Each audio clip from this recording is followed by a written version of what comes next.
100 years ago, monstrous creatures called demons suddenly appeared, forcing what was left of humanity to take shelter behind a massive barrier. To fight back, they placed all their hope in magicians, the only ones who could stand against the demonic threat. These magicians are ranked by their strength. The most powerful among them, those in the single digits, are revered as humanity's greatest protectors. And he is one of them. A demon lets out a final screech as it's struck down in a flash of light. A young magician lands gracefully, unimpressed. He had already defeated 12 of them, casually noting that was the last of the pack. With a flick of his wrist, he unleashes a chain, a magic formula that instantly restrains the last of the creatures. This is Uhaloo. Among more than 10,000 magicians, he stands at the absolute peak, the undisputed number one. With the battle over, he uncorks his canteen and casually pours water over his head, remarking that all the demons were taken care of. Letting out a sigh, he admits to himself that even though it's constant fighting, he feels much more comfortable out here than he ever did in the army. He gazes at the serene landscape, finding it ironic that such peaceful scenery can only be found in the demon-infested outside world. Watching a bird soar through the sky, he can't help but wonder what it feels like to be free, quietly vowing that one day he'll find out. Several weeks later, at the army headquarters of Alpha, an older man in a military uniform looks at Uhaloo and asks if there's any chance he might reconsider his decision. Uhaloo's answer is a firm no. He explains that he's fulfilled all the conditions for retirement, retaking the continent and serving the required time. All he wants now is to take it easy. But the Governor-General isn't ready to let him go, arguing that Uhaloo is too valuable of a combat asset to humanity to simply be allowed to retire. Uhaloo calmly reminds him of the regulations. Anyone who has served for 10 years and achieved notable feats is free to leave the service. He points out that since he started at 6 years old, this year marks the end of his decade of service. The two stare each other down, the tension thick in the air. Uhaloo firmly states that he believes he has worked more than enough. The Governor-General's mind drifts. While the barrier protects 7 countries, casualties continue to mount. Alpha is the only nation whose yearly losses are decreasing. And the sole reason for that is because they have the single magician, Uhaloo. The Governor-General worries that if they were to lose him now, they wouldn't just fail to retake territory, they might not even be able to defend their own country. Changing his approach, the Governor-General admits his desperation and offers a compromise. Instead of retirement, how about a long-term leave? He promises to grant any wish within his power, even providing accommodations for Uhaloo's research. With a sly look, he adds that he can provide Uhaloo with a place that will be greatly useful to him going forward. Uhaloo is immediately suspicious. He realizes this is just a deal to keep him on call, asking if this means he has to comply whenever he's summoned. The Governor-General's silence is all the answer he needs. Uhaloo understands. Knowing he couldn't expect to retire easily, he accepts the compromise. He is told to wait at his personal quarters until the preparations are complete. As the door slams shut, the Governor-General lets out a heavy sigh. He knew this day would eventually come. He reflects on Uhaloo's past with regret. Since Uhaloo was sent straight to the battlefield as a child, he never received a general education. The Governor-General feels they are reaping what they sowed, and wishes he could give the boy that missed opportunity now. He pulls out Uhaloo's file, hoping that if the boy can find something he wants to protect of his own accord, then he, as the Governor-General, will never have to give him another order again. And so, the useful place the Governor-General chose for him was the Alpha Second Magic Academy, a sprawling campus filled with students his own age. Uhaloo is less than thrilled. For him, this isn't a new beginning, it's a cage. He grumbles internally, cursing the Governor-General for sending him to an academy. He scoffs at the idea of becoming friends with students who blindly believe magicians should stake their lives for the country. All he wants is to get to his room and be left alone. He decides to head for the research ward, ignoring the other students. But as he walks, a sudden gust of wind blows something past him. He looks up just in time to see a girl cry out as her ribbon is carried away by the breeze. He catches it effortlessly. A cheerful girl with blonde hair runs up, apologizing. She explains it flew away while she was trying to retie it. Seeing his uniform, she asks if he's a new student too. Uhaloo hands her the ribbon, confirming that he is. Just then, another girl calls out Alice, and Uhaloo sighs internally. A classmate. He already feels like this is going to be troublesome. Alice's friend, a girl with bright pigtails, waves them over, announcing that the entrance ceremony is about to begin. Uhaloo sees this as the perfect chance to escape. As Alice tells her friend she's ready to go, he prepares to slip away. Alice waves goodbye, happily telling Uhaloo she'll see him at the ceremony. But Uhaloo has no intention of going. He turns and walks away, determined to find his room before any more social interactions can find him. As he walks through the corridors of the research ward, he's surprised by just how many students are there. He glances at a noisy group of students, wanting nothing to do with them. He quickly finds his assigned room and reaches for the doorknob. The moment he opens the door, he stops in his tracks. The room is massive, with floor-to-ceiling bookshelves, expensive furniture, and huge windows letting the light. He explores his new quarters, impressed. Not only is it a comfortable living space, but it's also a fully equipped, state-of-the-art laboratory. Reading a book, Uhaloo starts to warm up to the idea. He realizes he can use the Academy's vast library for his research, concluding that there's no better place for him to be. The chimes of the clock tower signal the start of the entrance ceremony. He thinks about how most of these students will automatically end up in the army after graduation, the very system he just managed to escape from. He smiles to himself, admitting that he can't really complain. Just as the Governor General promised, he feels like he'll be able to have a satisfying time here. But just as he thinks that, his door creaks open. Suddenly, a shadowy form materializes inside his room. A woman's voice greets him. "It's a pleasure to meet you, Uhaloo." The woman introduces herself as Sisti Nexophia, the chairman of the school.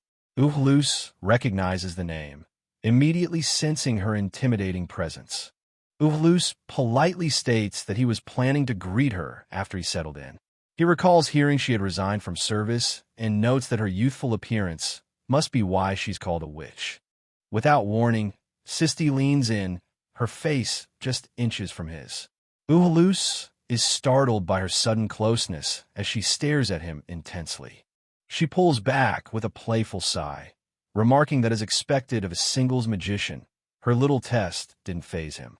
Uhaloo recalls hearing that she was also a single, but Sisti humbly replies that she was only number 9 and just for a short time. Sisti then cuts to the chase, asking him why he isn't attending the entrance ceremony. Uhaloo answers bluntly. He states he has no intention of attending classes like the other students, as his only desire is to focus on his research. He closes his eyes and adds that he doesn't have time to waste making friends with anyone. Sisti smiles, but her words are a clear threat. She informs Uhaloo that the Governor General gave a very specific order. If he neglects his schoolwork, he'll be forced to resume his military service immediately. Uhaloo's face twists in anger. "That tyrannical geezer," he mutters, while Sisti simply maintains her pleasant smile. She tells him not to stress so much. All he needs to do is attend the bare minimum of classes and get a passing score on his homework to earn enough credits. She gives him a critical warning. Since a magician's rank is proof of their ability, he must keep his identity as number 1 a secret to avoid an uproar. Uhaloo agrees, saying he has no interest in boasting and just wants a life free of trouble. With their business concluded, Sisti says her goodbyes, telling him to come to her office if he ever needs anything. As the door closes, she leaves him with one last piece of advice. Make your school days meaningful. Uhaloo can only sigh in exhaustion. He looks out the window of the grand building, already feeling his hopes for a quiet, free life slipping away. The camera pans out, showing the sprawling campus of the Magic Academy. 3 weeks have passed since the start of the school year. Uhaloo sits in a classroom for the first time, reflecting on the academy system. He'd realized last week that if he didn't start attending class soon, he'd quickly run out of his allowed absences. He enters a large, tiered lecture hall, a strange new environment for him. He notes how big the classrooms are as he walks past a group of gossiping students. The students immediately notice him, pointing him out as the one who's been absent since day one. They mock him for being carefree and lacking motivation. Ignoring their comments, Uhaloo simply walks to an empty desk and sets his book down with a loud plop. All he wants is to avoid stirring up any trouble. He calmly opens his book, pretending not to notice the continued stares from his new classmates. A cheerful voice suddenly greets him. It's Alice, the girl he met on the first day. She walks up to his desk and happily reintroduces herself. She asks if he'd been feeling unwell, but is just happy to see he's back. Uhaloo gives her a short, one-word answer, hoping to end the conversation. He then tells her bluntly that he wasn't sick. He was just playing hooky because the lectures sounded boring. He asks her not to mind him, as she's being a distraction. Poor Alice is completely flustered by his coldness and immediately apologizes. But her friend Tesia isn't having it. She marches over and gets in Uhaloo's face, angrily asking what's with his attitude when Alice was only checking on him out of worry. Uhaloo apologizes for causing a sudden fuss, but clarifies that he simply doesn't want them to worry about him in the future. Meanwhile, Tesia tells Alice she has nothing to apologize for. Tesia proudly introduces herself as being from the noble house Favel, demanding that Uhaloo name himself as proper manners would require. Uhaloo can only sigh, thinking he literally just told them to not mind him. After internally mocking how nobles force their manners on others, he gives his name as Uhaloo Regan. He then flatly states that he has no interest in getting to know her and asks her to leave. Tesia is shocked. She completely loses her temper, infuriated by his dismissive attitude. Tyrannical, no interest. Just as she's about to explode, the bell rings and the teacher enters, telling everyone to take their seats. Alice has to physically drag a hissing Tesia away. The teacher begins the class, holding up a card. He explains that upon enrollment, every student was given a magician license, the same kind issued to magicians who work for the state. He continues, explaining that by infusing the license with mana, it will display their rank. It essentially calculates their combat ability based on their mana and other personal qualities and converts it into a number. However, this number can change based on their efforts and mission results. The class is impressed. It turns out that while most of the students have 5 or 6-digit ranks, both Alice and Tesia are in the 4-digit range, which is considered exceptionally high for freshmen. The other students start whispering, recalling that the two of them were the talk of the school after acing the entrance exams. The teacher's attention then turns to Uhaloo, asking what happened to his license. Uhaloo looks up and calmly replies, "Pardon me, I lost it." The class erupts in shocked whispers. Uhaloo, however, isn't concerned. He remembers the chairman's warning to keep his rank a secret and thinks that losing his license is actually the perfect cover. Tesia scoffs at his excuse, mockingly asking if he's just too embarrassed to let anyone see his rank. The other students who were mocking Uhaloo earlier join in, telling him to drop out if he's not motivated. Tesia challenges him, saying if he's so annoyed, he should just show them his rank. The blonde student smirks, remembering that the next class involves mock battles. He decides that's where he'll teach the hooky-playing newcomer a lesson. Later, the students change into their training gear in the locker rooms. In the girls' room, Alice nervously sighs about the upcoming battle. Tesia, however, is full of confidence, telling her to be prepared to be surprised by her secret weapon. Meanwhile, the mood in the boys' locker room is somber and quiet as everyone gets changed. Uhaloo sits alone, completely unfazed. The class gathers in front of a large, domed building. The instructor announces that this is the training dome for their mock battles. He explains that inside, all physical damage is converted into mental damage, so they won't be injured even if they're knocked unconscious.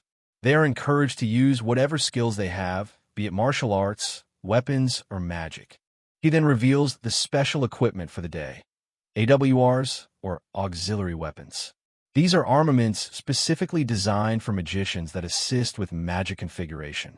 Students who own a personal AWR are allowed to use them, while the school has prepared some for those who don't. As the others head for the supply cases, Alice calls for Tesia to join her. Tesia proudly shows off her personal AWR, a large, ornate sword passed down through her family. The other students watch in awe, impressed that she already has her own weapon. As Uhaloo stands by, thinking how antiquated a sword is, the blonde student from class confronts him.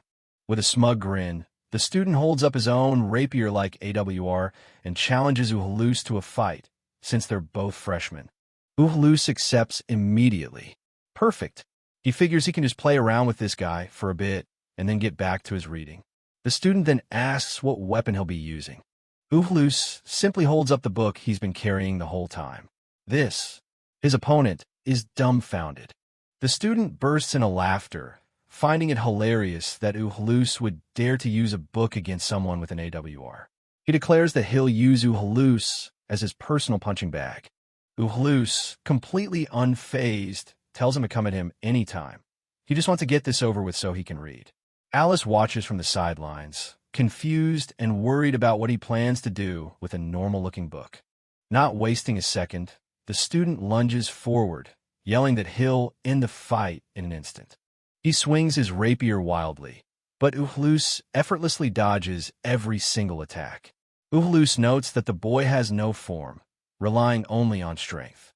Frustrated, his opponent decides to use magic, shouting "Fireborn Blade," as his weapon bursts into flames. Uhaloo is unimpressed. The spell is just a simplified, menial version of a high-level one. He's actually getting second-hand embarrassment watching how satisfied the boy is with such a basic technique. The crowd, however, erupts in cheers, amazed that a novice can use a spell of this level. The student smirks, thinking Uhaloo still has some fight left in him. Uhaloo simply holds out his book and declares, "All right then, this fight." With a calm, focused gaze, he places his hand on the book's cover and finishes his sentence, "is over." The student, unaware of what's happening, swings his flaming sword, unleashing the full force of his spell. But at that exact moment, Uhaloo trips, stumbling forward directly into the path of the attack. The spell connects, creating a huge explosion of light and smoke that engulfs Uhaloo completely. The onlookers, especially Alice, watch in horror. When the smoke clears, Uhaloo is lying motionless on the ground. His opponent stands over him, panting, as Alice cries out his name in shock. She rushes to his side, shaking him and asking if he's okay, begging him to answer. But his eyes remain vacant. And then, as if nothing happened, he sits straight up. Alice stares at him, completely bewildered. He casually brushes off his shoulder, reminding a stunned Alice that the training area prevents any real physical damage. His opponent, confused but victorious, asks if he's fine with that being the end of it. Uhaloo, already absorbed in his book again, simply agrees, wondering if maybe he ended the fight a little too quickly. As the other students cheer for the winner, Uhaloo reflects on his acting. He definitely pretended to lose, carefully making it look like he took the hit on purpose. But seeing their reaction, he starts to think he might have overdone it. He looks up at the training dome's ceiling, coming to a new realization. Adapting to school life has its own fair share of troubles. At the training hall, a group of students milled about. One of them approached Alice, reminding her that her turn for the mock battle was coming up soon. She cheerfully confirmed, while Uhaloo Regan simply sat on the floor, engrossed in his book. Alice admitted to Uhaloo that despite being a freshman, she didn't have much real combat experience, but she was determined to give it her all. He quietly wished her luck, his eyes never leaving his book. Hearing his simple encouragement, Alice paused, a slight blush rising to her cheeks, surprised by his words. With a bright smile, she thanked him and told him not to push himself either, even if he wasn't hurt. After losing her own match, she wished him the best and waved goodbye as she walked away. As she ran off, Uhaloo gave a simple, "okay," finally looking up from his reading for a moment. Once she was gone, Uhaloo let out a quiet sigh, leaning back. He muttered to himself that he'd just gone with the flow and said things without thinking, feeling more tired than he'd realized. He recalled the moment she had tended to his hand, wondering why she was so concerned for him. It was a strange feeling for the war-weary magician. Shaking off the thought, he decided it wouldn't hurt to watch the matches for a little while. He closed his book as Alice stepped into the arena, facing off against her opponent, a blonde-haired upperclassman. With a fierce cry, Alice charged forward, brandishing a long spear. Her opponent, seemingly caught off guard by her aggression, barely had time to react. He clenched his fist in frustration as he dodged her swift, sweeping attack, clicking his tongue in annoyance. The two fighters clashed, the sound of metal on metal ringing through the training hall as the opponent blocked her strike with a gauntlet. Alice quickly spun away, creating distance before striking again. Her opponent felt a sting on his ear, realizing the training hall's system was transmuting the damage. But before he could recover, she closed in again, landing a solid blow. Getting serious, the upperclassman decided to use magic. He gathered his power and unleashed a barrage of beginner-level ice arrows, challenging her to handle the attack. Alice's expression sharpened. In that case, she thought, her eyes glinting with focus as she prepared her counter. With a fluid motion, she created a swirling barrier of light. The ice arrows were deflected, zooming past her harmlessly, much to her opponent's shock. And with a final, decisive strike, she landed a clean hit, ending the match. A beep signaled her victory. The crowd murmured in surprise as Alice caught her breath. From the sidelines, Uhaloo analyzed her technique, identifying her weapon as an old-fashioned naginata and her magic as a diffuse light-type reflection. One of the onlookers commented that a move like that was beyond any ordinary student, guessing that Alice must be a 4-digit ranker. Another explained that magic is typically divided into common acquirable attributes, but light and dark attributes are different. The second student elaborated that light magic requires a rare, natural-born affinity. A woman watched from the crowd, a tear of pride rolling down her cheek as she whispered, "That's my Alice." Just then, a girl with reddish-brown pigtails stepped forward, calling out to her friend, FIA. She told everyone to stop watching and get back to their own training, reminding them that the best way to increase mana is to exhaust it repeatedly. With the excitement over, the other students began to pair off for their own matches. Uhaloo decided it was time to get back to his reading, but as he turned, a book was suddenly swiped from his hands. He froze, turning to see the girl with the pigtails standing there, looking at him with a stern expression. "Hold it," she commanded. Her eyes narrowed as she glared at him, demanding a bit of his time. Uhaloo sighed at her persistence, complaining that she should consider his feelings for once. Alice quickly intervened, telling her friend FIA to stop, but FIA was adamant, declaring that he needed to learn a lesson. "You really think light of me, don't you?" FIA asked, her voice sharp with anger. Uhaloo, however, remained completely unfazed, recalling a lesson about how nobles tyrannically force their manners on others, and coolly wondered what he should do now. Tesia Favel, now furious, demanded he not forget the slight against her house. But Uhaloo simply glanced back, dismissing her concern with a cold "what of it?" leaving her utterly speechless. She yelled at him not to give her that nonsense, claiming he couldn't possibly understand the weight of her family name. Unmoved, Uhaloo simply thought to himself that this was his fault for getting involved, wondering how many more times she would interrupt his reading time. His patience clearly worn thin, he looked her straight in the eye and told her to stop involving herself with him. Enraged by his dismissive attitude, FIA screamed at him not to treat her like a fool and slapped his precious book straight out of his hands. It flew through the air and landed on the floor with a thud, shocking everyone present. With her sword drawn and pointed at his face, she challenged him to a duel. A crowd gathered, murmuring as they watched the tense standoff. Uhaloo knelt down to pick up his fallen book, his expression unreadable. He stood up, calmly stating that she had mistreated his precious documents. He agreed to the duel, but with conditions. It would be just the two of them, with no one else involved. His eyes glinted with a cold fire as he added, I have no intention of losing kindly. The scene shifts. Later, the Academy's chairman, Sisti Nexophia, looked shocked, having heard the news. She couldn't believe he was actually going to duel the daughter of House Favel after school. Over the phone, she pleaded with Uhaloo to call it off and avoid a worst-case scenario. From his seat in her office, Uhaloo casually reassured her that he wouldn't take a child seriously and would be sure to hold back. But when she asked him to cancel the duel entirely, he gave a simple, firm answer. That's a no. He explained that mock battles were formally allowed, and any attempt by the chairman to intervene would only make it a bigger problem. Besides, he just wanted to protect what little free time he had left. Sisti argued that it would be fine since magic attacks in the training hall were converted to mental damage. But Uhaloo was a singles magician, a fact that seemed to worry her. She warned him that if he really wanted to, he could leave his opponents severely crippled, and urged him to go easy. Uhaloo simply replied, I know. As he was about to leave, Uhaloo spotted a case on her desk. He asked if he could borrow it, and she agreed, though she seemed hesitant. Uhaloo took the case and left the office. Sisti watched him go, then clicked open another, identical case left on her desk. Inside lay a formidable, black magical sword, its hilt bound in chains.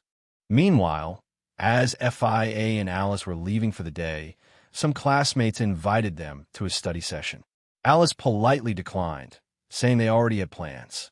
Once they were alone, Alice turned to FIA, asking her friend if she was really going through with the duel.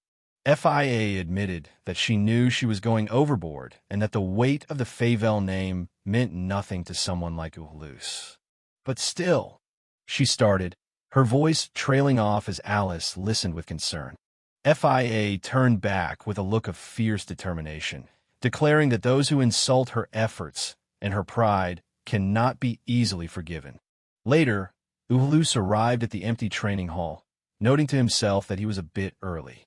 He looked up at the observation deck, sensing that the chairman had come to watch the duel. But she wasn't the only one observing. He could feel another powerful presence nearby. Though he couldn't see them, he could sense their immense power, a 3-digit ranker, likely present at the chairman's request. Uhaloo commented that being observed so closely made it hard to relax, just as a voice called out, announcing they kept him waiting. Tesia Favel and Alice had arrived. FIA admitted she was worried he'd break his promise, but Uhaloo simply told her to hurry up so they could get started. As he spoke, FIA's eyes widened in disbelief, noticing he wasn't carrying a proper weapon. Don't worry, Uhaloo said with a smirk, casually unfolding a piece of paper from the training hall.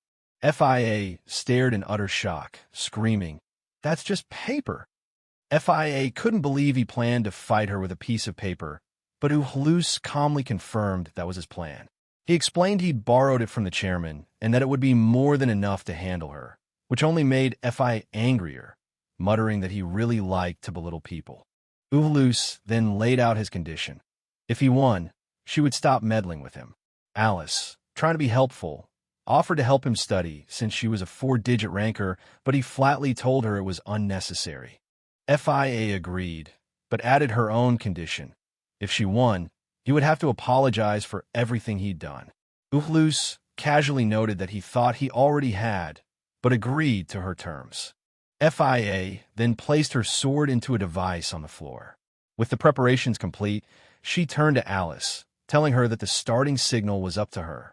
Alice hesitantly reached for the control panel for the damage displacement system. Alice looked on with a worried expression, a bead of sweat running down her face. With both combatants staring each other down, ready for battle, she took a deep breath and asked if they were ready. And with a single word, the duel began.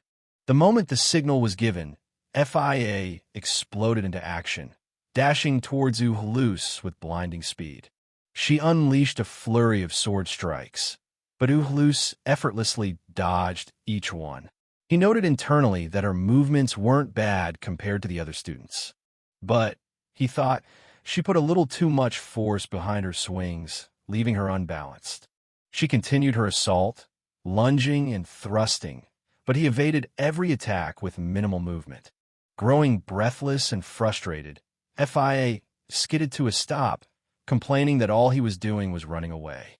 With tears of frustration in her eyes, she screamed at him, "Fight me, like you want to win." As she swung her sword again, Uhaloo finally stopped dodging. He met her blade with his rolled-up paper, and to her shock, it blocked the steel with a loud cling. FIA's eyes went wide in disbelief. She stumbled back, unable to comprehend what just happened. That couldn't be ordinary paper. "No, it's just paper," Uhaloo stated plainly, casually flapping the document. FIA refused to believe it was possible.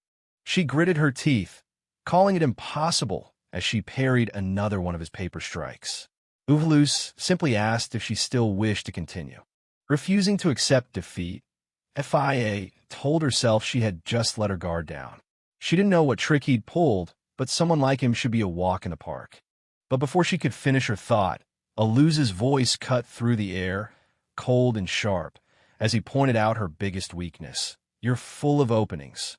Before FIA could even register his words, he closed the distance in an instant, the edge of the paper now just inches from her face. FIA was sent tumbling across the floor, her sword clattering beside her. She hit the ground hard, the impact knocking the wind out of her.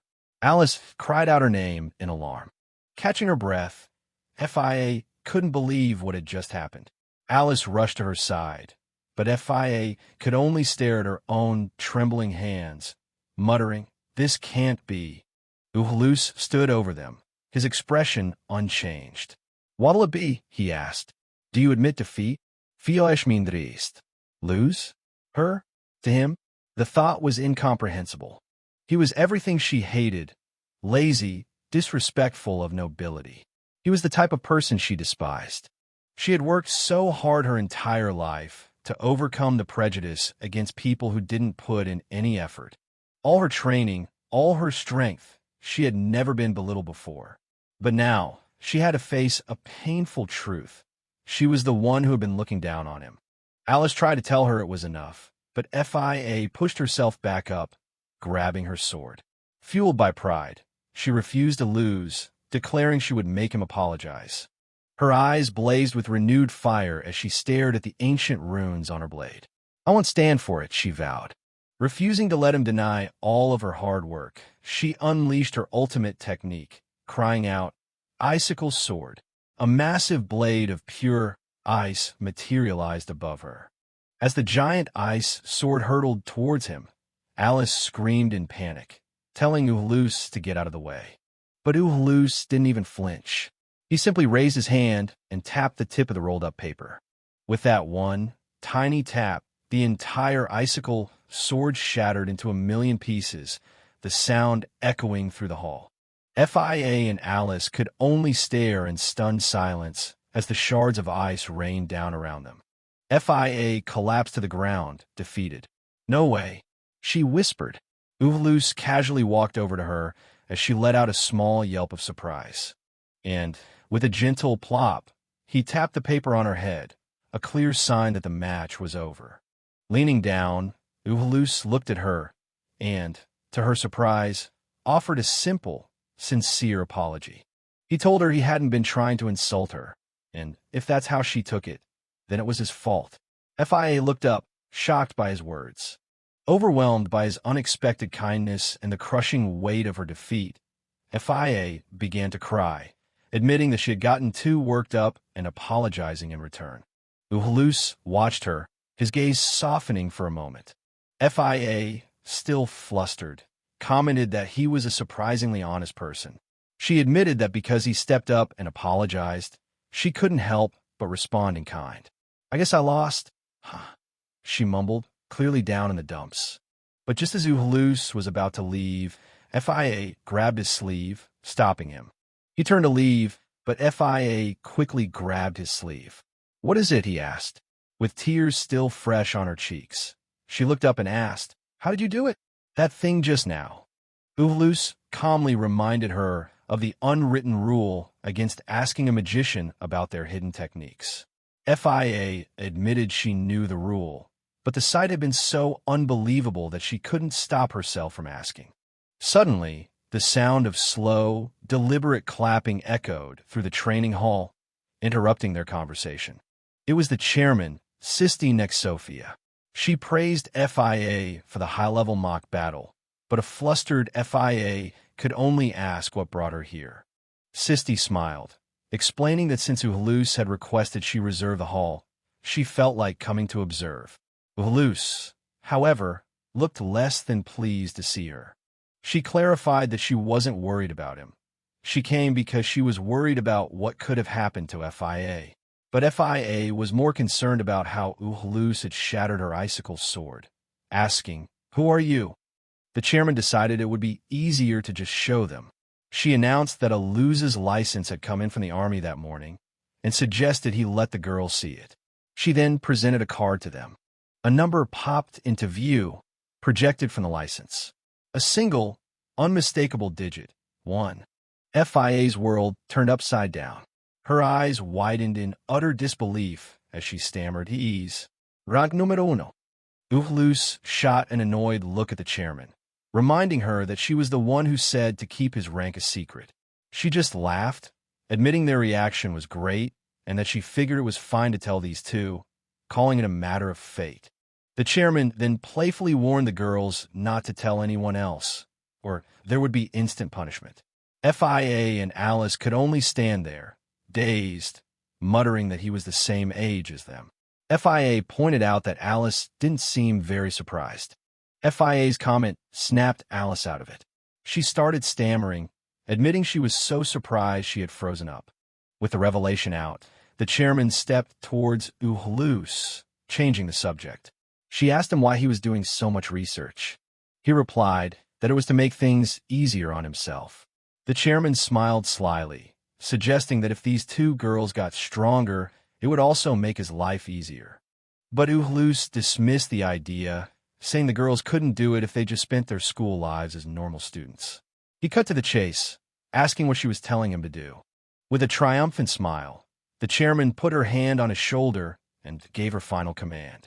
"You will teach these two girls." Uhaloo could only stare back, completely stunned. Inside a vast training hall, the chairman, Sisti Nexophia, gave Uhaloo an unexpected order. He was to become the instructor for two first-year students, Alice and Tesia. Uhaloo immediately tried to refuse, claiming he didn't have the know-how and had never taught anyone before. But Sisti simply smiled, brushing off his concerns by stating that no one could rival his combat techniques. She leaned in close, whispering that he only needed to teach them during his breaks from research. Her persuasive, almost threatening, tone left him with little room to argue. Uhaloo let out a heavy sigh. He knew that ignoring a direct request from the person with the real power at this school would only lead to more trouble down the line. The two girls watched on, sensing the tension. Defeated, Uhaloo gave in and accepted the position. Sisti seemed pleased with his answer as he immediately asked for permission to leave. As he walked away, he muttered to himself that there was no way he could ever negotiate with a woman like her.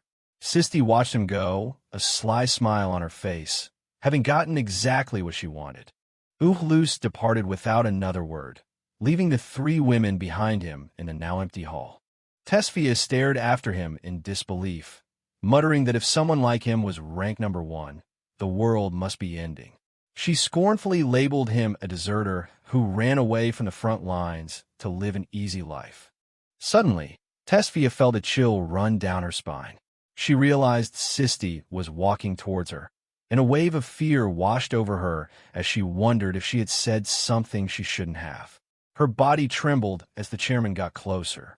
Sisti's eyes narrowed, her sharp gaze instantly silencing the prideful noble girl. From a distance, her voice softened as she looked at Uhaloo's retreating figure, cryptically stating that he has a lot going on. Turning back to the girls, Sisti explained that personal information on singles magicians like Uhaloo is not publicly disclosed, so she could understand why they wouldn't know about his circumstances. She then gave them a lesson on what it means to be a single. There are only 9 of them in the world, with a rank equivalent to a general. Their mission isn't just exterminating demons, but actively reclaiming territory, and only the Governor-General has the authority to command them. With a knowing smile, Sisti told them that if they truly aim to be top magicians, they should put their pride aside and beg him to teach them. Alice, however, was thrilled by the idea. She excitedly pointed out that this meant they would be the only ones taught by the strongest magician in the world, a truly incredible opportunity. Sisti assured them she wouldn't force the issue, but guaranteed there was much to be gained from his instruction. Tesia clenched her fist, her pride still wounded, but ultimately agreed. The scene shifts to a lecture hall, where a teacher is explaining the history of demons. They first appeared 100 years ago and are rated on a threat scale from F to SS, though an SS-grade demon hasn't been seen in 50 years. The lecture continues, detailing that demon extermination squads are typically composed of 4 or more individuals to minimize casualties in unexpected situations. The instructor explains squad composition basics. Fighting an A-grade demon requires a squad of mostly double-digit magicians, while lower-grade demons can be handled by triple-digit magicians led by a double-digit commander. To elaborate on the peculiarities of demons, the teacher called upon Uhaloo, who stood up to answer. Uhaloo began his explanation with confidence. He stated that demons gain strength by consuming mana, which is why they target humans. It's also common for them to cannibalize each other for the same reason. He continued, adding that demons can evolve into unique, variant grades if they assimilate or cannibalize another, and their power can increase simply by absorbing ambient mana. Even the weakest among them will resort to cannibalism to grow stronger. His explanation took a serious turn as he warned that the protective wall is weakening over time, making high-grade demons an even greater threat. The other students, including Tesia and Alice, were shocked by this revelation.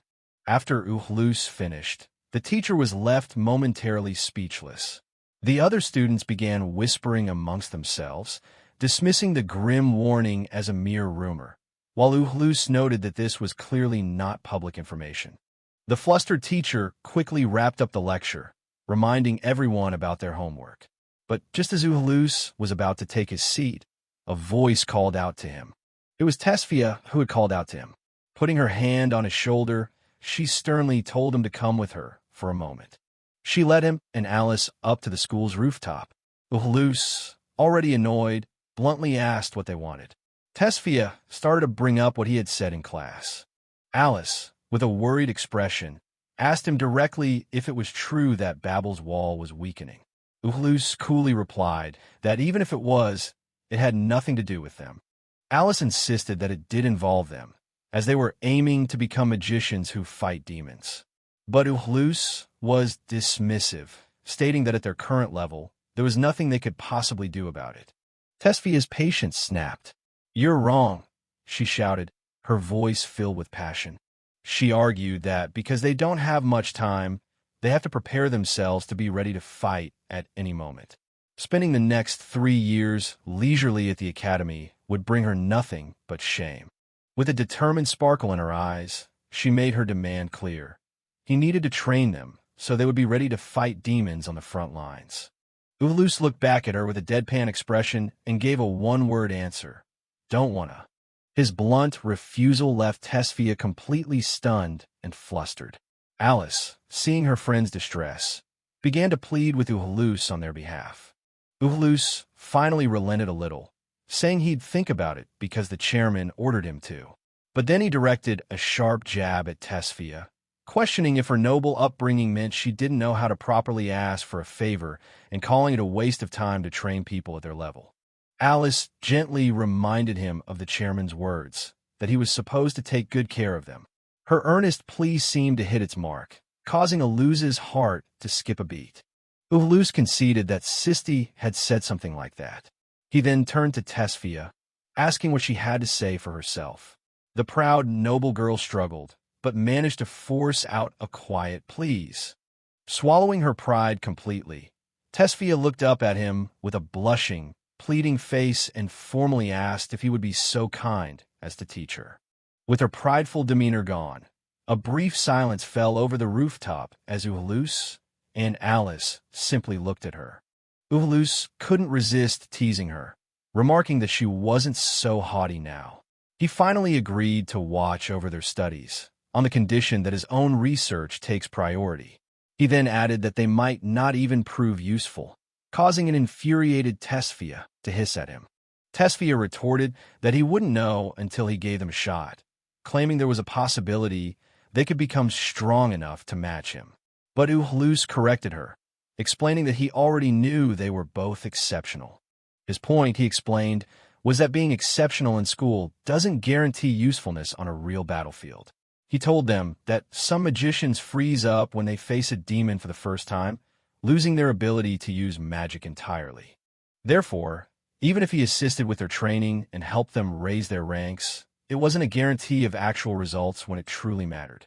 Tesia stubbornly repeated that they'd never know until they tried. Uhaloo agreed, which is why he believed they needed to plan properly so they wouldn't end up useless in a real battle. Changing the subject, Tesia mentioned something that had been bothering her. With both Uhaloo and Alice in the group, she found the names too confusingly similar and suggested they change his. With a playful grin, she declared that from now on, he would be Al. Before Uhaloo could even protest, the girls had made up their minds. Alice loved the idea, and Tesia declared the matter settled, deciding they could all drop the honorifics to get closer. With their training session set, Tesia invited Alice to lunch. Alice happily agreed, bidding farewell to Al and promising to see him after school. Left alone on the rooftop, Uhaloo quietly processed the new nickname that had been forced upon him. Al-A. He watched them go, a small smile touching his lips as he thought to himself that Tesia really liked to set the pace. With their first meeting over, he headed off on his own. Later, in the cafeteria, Uhaloo found himself being scolded by one of the staff. With a look of disdain, she asked if it was his first time there. He confirmed that it was, and the woman impatiently told him that standing at the counter wouldn't get him anything. He had to buy a meal ticket from the ticket machine first.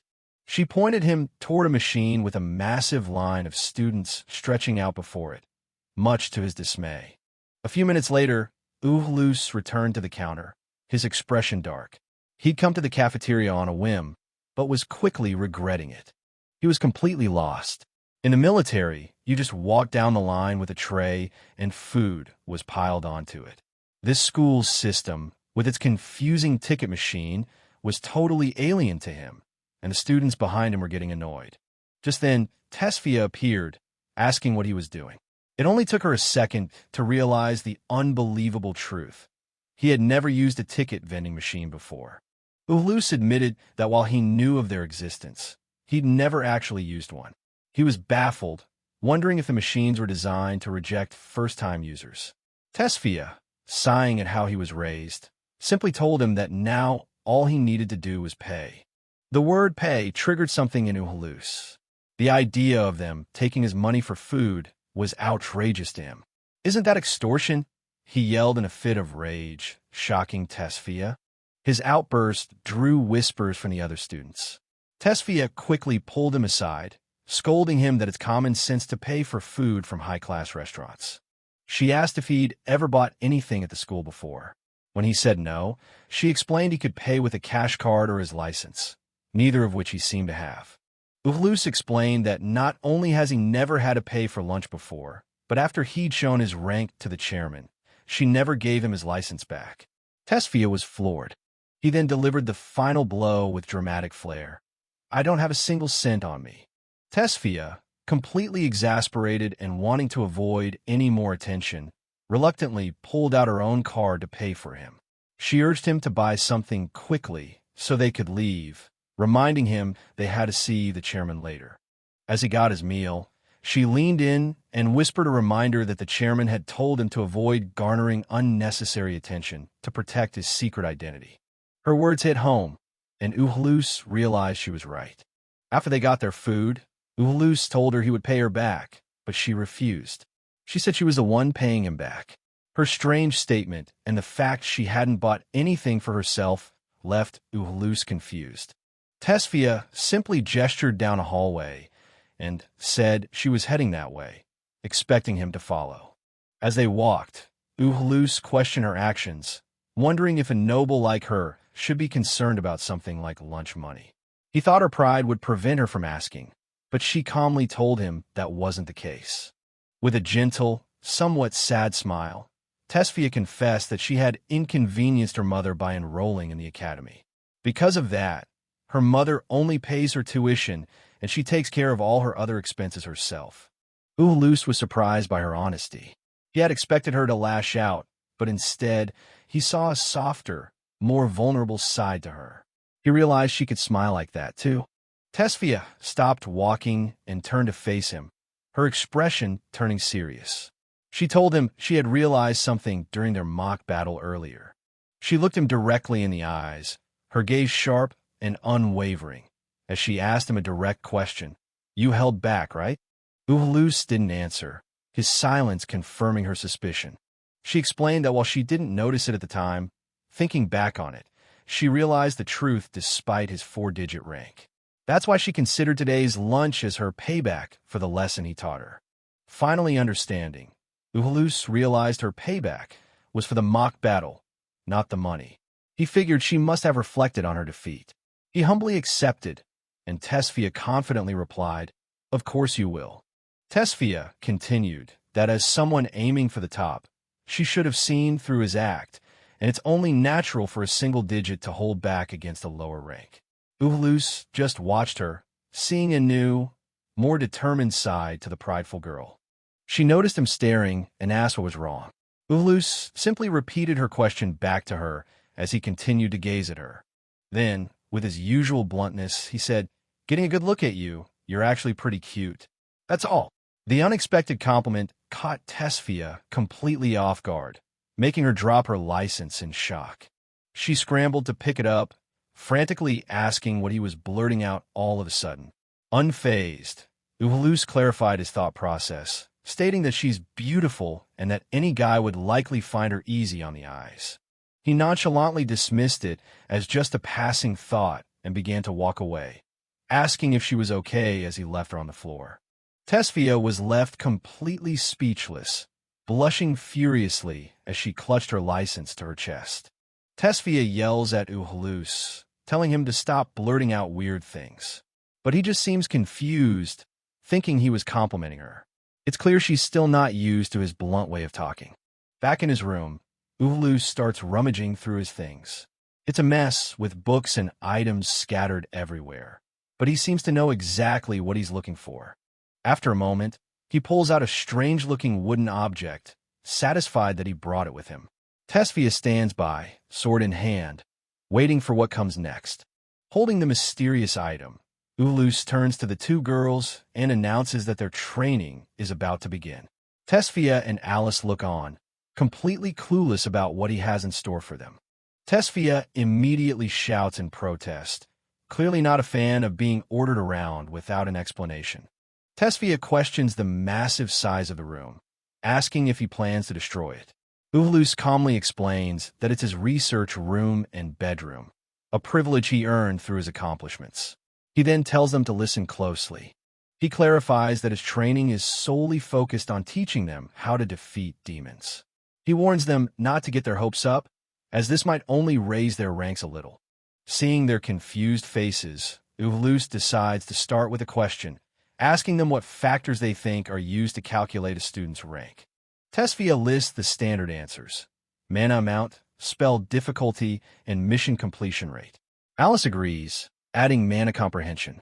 Uhaloo confirms they're right, but says that's not the whole story, asking which factor matters most. It's Alice who gives the correct answer. She suggests that the most important factor is the number and grade of demons a student has killed.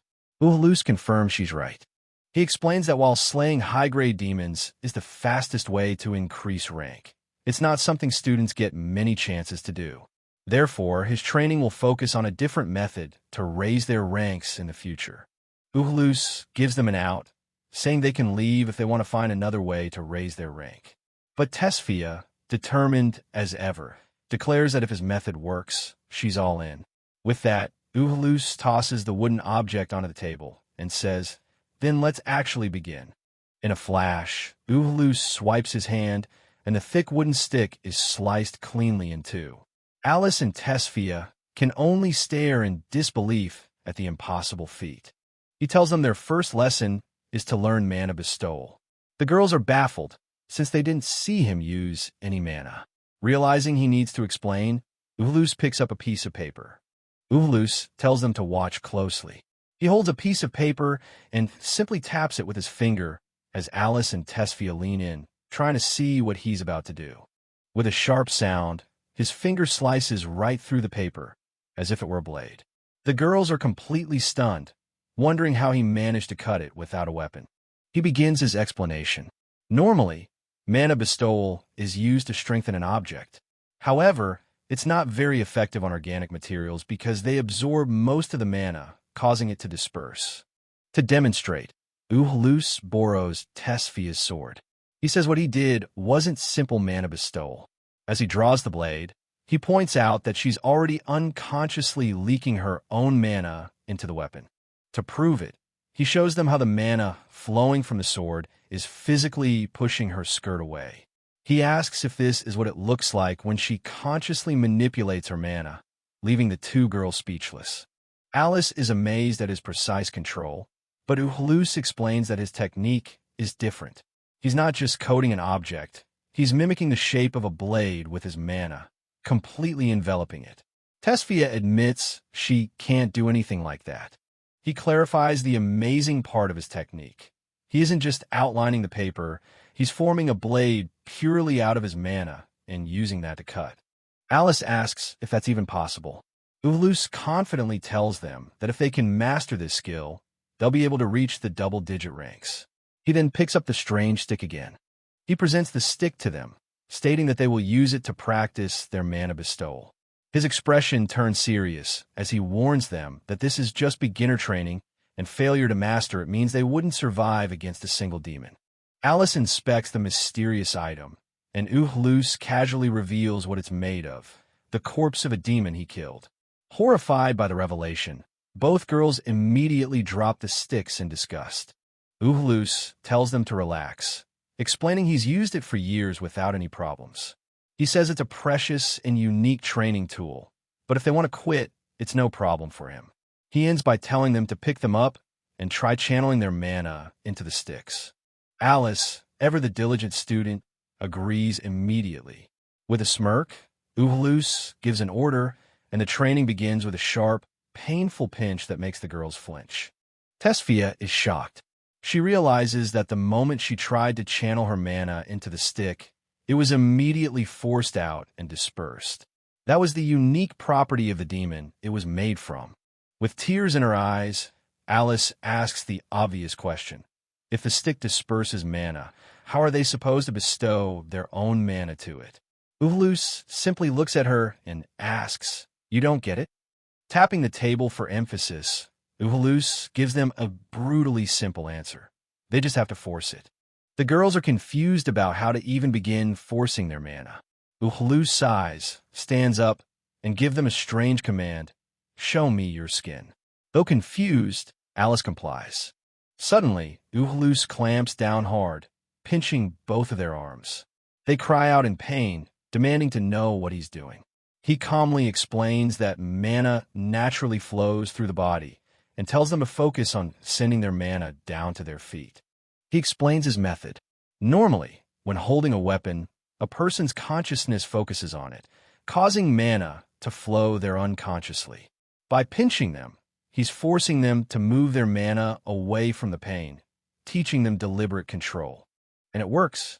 The mana that was leaking out from their arms is now being redirected down to their legs, just as he instructed. His painful method is effectively fixing their bad habits. Uhaloo looks down at their pained expressions and bluntly tells them they look like complete failures, questioning how they even have 4-digit ranks. He dismisses their efforts, saying this makes him think humanity is a lost cause, and decides to continue his research. But Tesia, biting back the pain, glares at him with renewed determination, vowing to master this in no time. As Uhaloo walks away, Tesfia asks for a hint. He doesn't even turn around, simply telling them to pinch each other and come find him once they've figured it out. With a serious look, Tesfia turns to Alice. She has only one thing to say about their new training plan: don't hold back. Later, as Uhaloo walks them home, the two are still practicing, pinching each other's arms. Tesfia tells Alice to pinch even harder. Annoyed, Uhaloo asks if they can really afford to not watch where they're going. And just as he says that, a loud bonk echoes through the street. Clearly, one of them wasn't paying attention. Tesfia has walked straight into a lamppost. As Alice checks if she's okay, Uhaloo stops, looking irritated, and tells her to listen up. He gives her a harsh dose of reality. When facing a demon, there's no room for distraction. If she's too focused on mana bestowal to notice her surroundings, she's got her priorities completely backward. Finally, they arrive at the girls' dorm. Tesfia thanks him for walking them home. As she uses her card to enter, Uhaloo takes a moment to observe the building. He's taken aback by what he sees. The place is a fortress with massive gates, security cameras, and a card identification system. It looks less like a school dorm and more like a high-security facility. Uhaloo can't help but comment that the security is on the level of a prison, remarking how different it is from the boys' dorm. Alice just seems confused by his comparison. Tesfia thanks Uhaloo again for the day, but as she turns, she's not looking where she's going and walks right into someone. She bumps right into the chest of an older student, letting out a surprised yelp. A beautiful upperclassman with long, dark hair smiles down at them. Alice and Tesfia immediately recognize her, exclaiming in surprise, "Dorm head?" The dorm head welcomes them back and asks about Uhaloo. He introduces himself, explaining that the girls were late because they stayed behind to study with him. Her gaze lingers on him. She politely introduces herself as Hernera, a sophomore. Uhaloo recognizes her last name, his interest piqued by the fact a second-year student is a dorm head. Tesfia proudly explains that Hernera is the school's only 3-digit magician and that their families have known each other for a while. Hearing her high rank, Uhaloo understands her position of authority. Hernera humbly says she's merely rank 375. As Uhaloo processes this, she addresses him directly as Uhaloo-san. Uhaloo casually changes the subject, asking how Lord Veziest is doing. He reveals a personal connection, saying the man took great care of him in the past. Tesfia is shocked that Hernera knows Uhaloo. The dorm head smiles warmly and confirms that her father does mention Uhaloo from time to time. Hernera explains that while she's heard about Uhaloo, it's their first time meeting. Deciding he can be informal with his acquaintance's daughter, Uhaloo bluntly states the chairman forced him into tutoring. His honesty makes Hernera giggle. Switching back to a formal tone, Uhaloo tells the dorm head that he'll likely be keeping the girls late for their training and asks for her understanding. A little flustered, Hernera asks if he would please call her Hernera instead. Uhaloo agrees without hesitation, suggesting that in that case, she can call him Al, since the other two already do. Hernera seems overjoyed by the suggestion. However, Hernera quickly catches herself. She politely explains that since it's their first meeting, it will be better to stick with Uhaloo-san for now to avoid any issues. Uhaloo simply agrees. As Uhaloo prepares to leave, Hernera tells Alice and Tesfia they can just call her senpai. She then quickly tries to get Uhaloo's attention one last time before he's gone. She gives him a gentle warning, reminding him not to keep the two young ladies out too late, even if it's for tutoring. Uhaloo acknowledges her concern. She hesitates for a moment, gathering her thoughts before making one more request. With a hopeful expression, Hernera asks if he would be willing to look over her studies as well. Not all the time, but just every so often. Uhaloo considers her request. From his perspective, teaching 3 people isn't much different from teaching 2. It doesn't really change anything for him. He agrees, but with a condition. She had better be serious when she says every so often. Hernera's face lights up with a cheerful yes. But Uhaloo quickly manages her expectations, telling her not to get her hopes up. He explains that since she's already approaching the double-digit ranks, he's not conceited enough to think his guidance will do much for her. Hernera understands and promises to keep her expectations in check, saying she looks forward to his lessons. As Uhaloo finally departs, she privately sighs, knowing her father's position means she has to remain formal for now.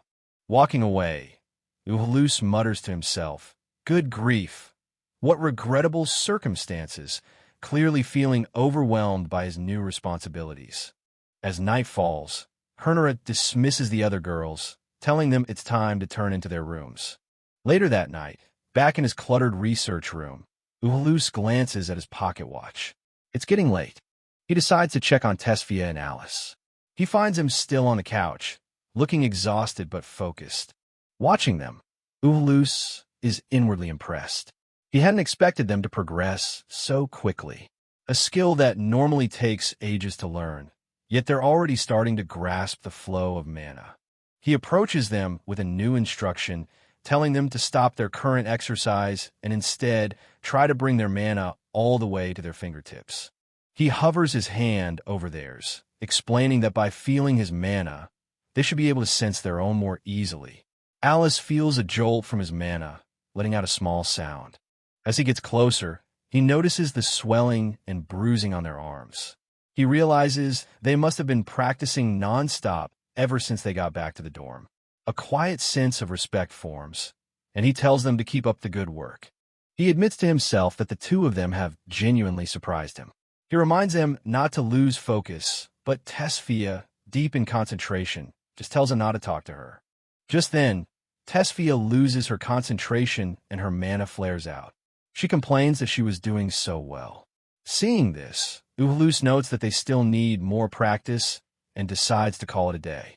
Tesia looks up from the couch and asks him why he's stopping.